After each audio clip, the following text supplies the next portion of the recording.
Chettinad special Ugra வாயில் போட்டதும் வழுக்கிட்டு போகிற மாதிரி எப்படி செய்யலான்னு பார்ப்போம். இதுக்கு 1 கப்பு பச்சரிசியை ரவை பதத்துக்கு உடச்சிக்கணும். பாசிப்பருப்பை வெறும் வானலியில் நல்ல பொன்னிறமாக வறுத்துக்கணும். வெல்லத்தில் கொஞ்சம் தண்ணி ஊற்றி கரைச்சிக்கணும். பாகுப்பதம்லாம் கிடையாது, வடிகட்டி வச்சுக்கணும்.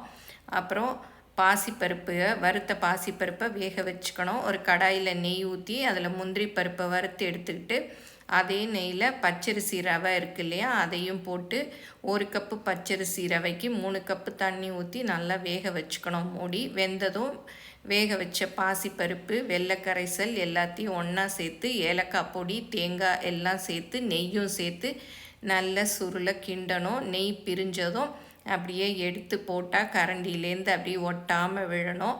இந்த உக்ராவை, செட்டிநாடு ஃபேமஸ் உக்ராவை எல்லோரும் செஞ்சு பாருங்கள். எப்படி வந்ததுன்னு கமெண்ட்டில் சொல்லுங்கள்.